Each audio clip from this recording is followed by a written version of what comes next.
Bismillahirrahmanirrahim. Assalamualaikum warahmatullahi wabarakatuh. Jumpa lagi dengan Muamalah Muslimah dalam program Reconnecting with Quran.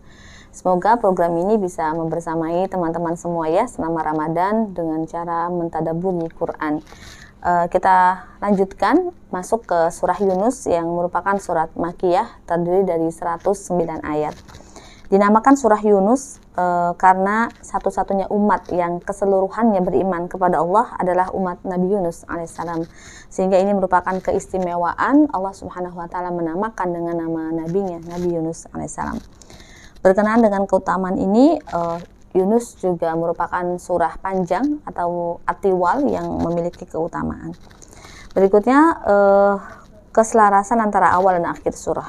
Di awal surah ini disampaikan tentang hikmah Rabbani ketika Allah Subhanahu wa taala berfirman, A'udzubillahi minasyaitonirrajim, Alif Lam Ra, tilka ayatul kitabil hakim. Alif Lam Ra, inilah ayat-ayat Al-Qur'an yang penuh dengan hikmah.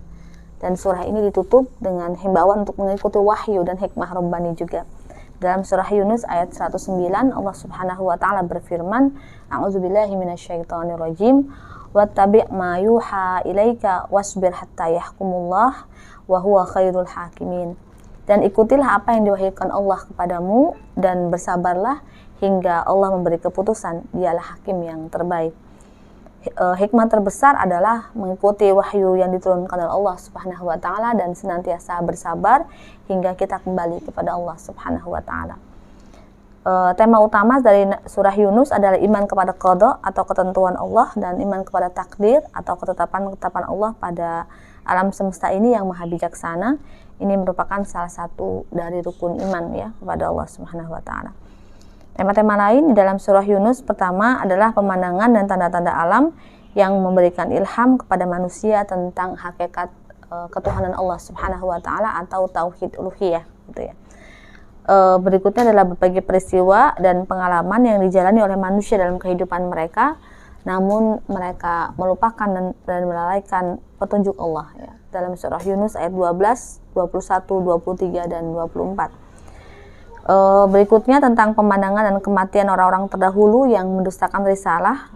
Siapa yang mengikutinya akan mendapat tempat kembali sama seperti mereka.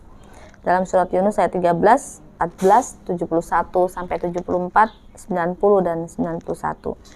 Secara umum, surah ini menyelesaikan persoalan sekelompok besar manusia dan memberikan jawaban kepada mereka atas banyak pertanyaan, serta menghapuskan keraguan di hati mereka tentang keimanan kepada Allah, tentang hari kiamat, tentang nama-nama dan sifat Allah Subhanahu wa taala, bahkan tentang pahala dan siksa.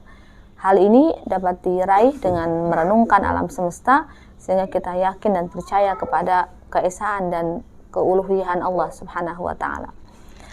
Berikutnya intisari dari surah Yunus. Allah Subhanahu wa taala berfirman di dalam surah Yunus ayat 57, A'udzubillahi minasyaitonirrajim, ya ayuhan nasu qad ja'atkum mau'izatum mir rabbikum wa syifaa'un lima fis sudur.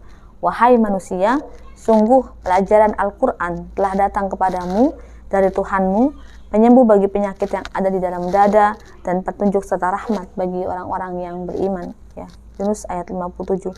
Allah juga berfirman tentang madu, fihi syifa'ul linnasi. Di dalamnya terdapat obat yang menyembuhkan bagi manusia. Al-Qur'an adalah obat hati dan madu adalah obat jasmani. Namun mari kita perhatikan apa yang difirmankan Allah tersebut di dalam Al-Qur'an. Allah Subhanahu wa taala menyampaikan bahwa Al-Qur'an adalah obat. Sedangkan tentang madu, Allah mengabarkan bahwa di dalamnya terdapat kesembuhan. Sesuatu yang zatnya sendiri adalah obat, maka ia lebih ampuh dan dari sesuatu yang sekedar hanya mengandung obat.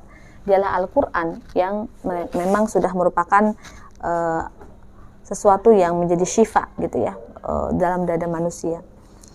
Berikutnya Allah Subhanahu wa taala berfirman di dalam surah Yunus ayat 94, fa in kunta fi syakkim mimma anzalna ilaik fas'alil ladzina yaqra'unal kitaba min qablik. Maka jika engkau Muhammad berada dalam keraguan-raguan tentang apa yang kami turunkan kepadamu, maka tanyakanlah kepada orang yang membaca sebelummu, yaitu membaca ayat-ayat Allah sebelumnya. Dalam Yunus surat ayat 94. Ayat ini memperingatkan bahwa kebimbangan karena syubhat dalam agama hendaknya dikembalikan kepada ahli ilmu atau kita mencari ilmu agama lebih dalam gitu ya. Allah Subhanahu wa taala berfirman di dalam surat Yunus ayat 26, "Lilladzina ahsanul husna wa ziyadah wa la yarhaqu wujuhahum fataru wala dhillah ulaika ashabul jannah hum fiha khalidun." Bagi orang-orang yang berbuat baik ada pahala yang terbaik, yaitu surga dan tambahannya, yaitu kenikmatan melihat Allah Subhanahu wa taala. Dan wajah mereka tidak ditutupi oleh debu hitam dan tidak pula dalam kehinaan. Mereka itulah penghuni surga, mereka kekal di dalamnya. Surat Yunus ayat 26. Rasulullah SAW bersabda, al-husna maksudnya adalah al-jannah. Sedangkan al-ziyadah, tambahan, maksudnya adalah dapat melihat wajah Allah yang mulia. Dalam hadis riwayat Muslim. Demikian intisari dari surat Yunus. Semoga kita mendapat pelajaran dan petunjuk di awal tadabbur Quran. Terima kasih, kita ketemu di episode berikutnya. Assalamualaikum warahmatullahi wabarakatuh.